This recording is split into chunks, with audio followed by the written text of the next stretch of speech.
MV Nashville. Demetria Kaladimos and Dan Miller with the news.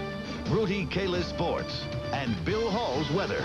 Next on Impact 4, a night owl in tennis shoes. 54 years old. Some people think this man is crazy. You might think so too. But this running man could care less. I'm Andy Pearson.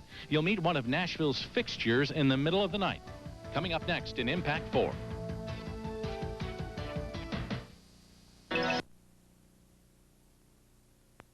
What is your favorite time of day for exercising? For some of you, it's probably the morning. For others, it's right after work. And for others, the best time is in the evening.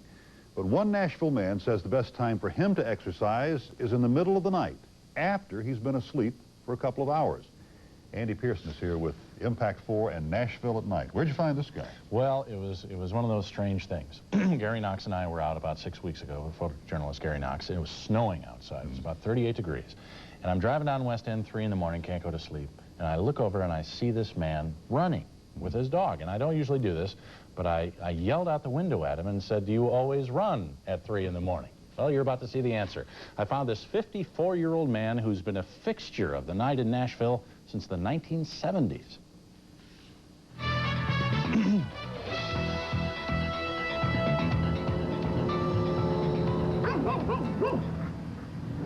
It's a time when the city neither stops nor goes, only flashes yellow.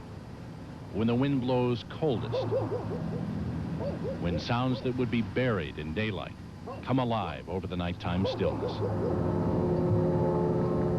A time of day most men and beast would not claim as their own, except for a select few. Hey, 2 o'clock until 4 o'clock. That's my time. If I'm in New York, if I'm in Chicago, if I'm in Phoenix, and I've been, all these places, everywhere I am at this time of the morning, I get up and I do me an hour and 25, 30 minutes. Move on, dog. I've been running since about 1976. And I love to run at night because I'm the only one out here. I know nobody by name, but I know every truck and all the homeless folks and folks I yell at and wave at, and folks who are watching out for me, police, the garbage folks, the news people, everybody. He's a fixture to people who work the night shift, as reliable as time itself.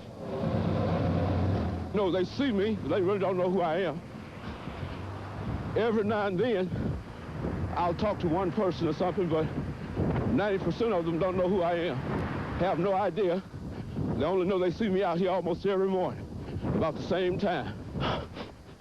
He's the running man.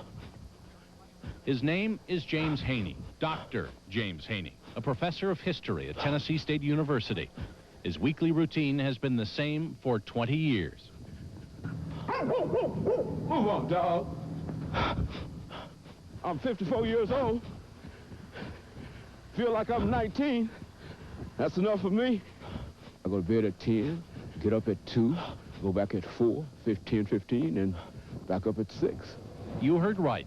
At about 2 in the morning, when most of us are snuggled up tight, James Haney and his dog Sandy get up from a sound sleep and run their route of 9.78 miles. He does it because he was once told this would be impossible. Back in 1975, my grandfather accidentally shot me in the leg with a .38 caliber pistol. Excuse me. And I was told that I would never be able to walk again unless I started to use the leg. And of course, as soon as I got out of the hospital, I started running around the yard here. And after a week of that in the yard, went down to the local high school. And after about 6 years of that, I decided to go downtown. You won't see him wearing headphones or taking his pulse. His shoes don't pump up. James Haney just runs. Down West End, past Vanderbilt. Morning. Up and down the deserted streets of downtown Nashville. To the banks of the Cumberland River. Down to First. It's 9 7/8 of a mile down to the foot, all the way greeting and waving to people he's seen for nearly a third of his life. Man. How you doing this morning? Good, you? All right. James Haney does this 5 days a week. Same time, same route, same distance. I can't see any disadvantages in this at all. And this is what I do, and I love it. I'm not doing this with people. And if they think I'm crazy, well, I can appreciate that. I just believe in the human personality, and I believe that we can do anything that we want to do once we make up our minds to do it. It takes an hour and a half out of my day, and I think it's worth it. Plus, it requires discipline, and I think I got that. And that makes me feel good about myself, gives me greater self-esteem, and I can get out and meet the world better. As he makes that last block toward home, there's no one there. No welcoming committee at the finish line. No one to notice.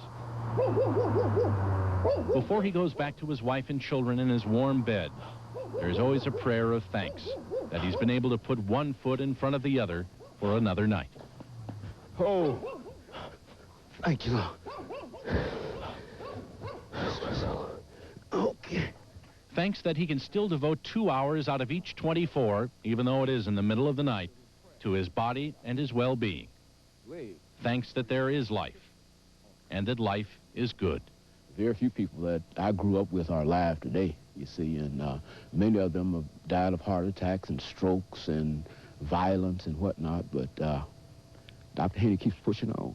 And I tell folks that I'm going to be around here a long, long time. I'm going to be around here at least 100 plus. I mean, that's what I'm looking for, you know.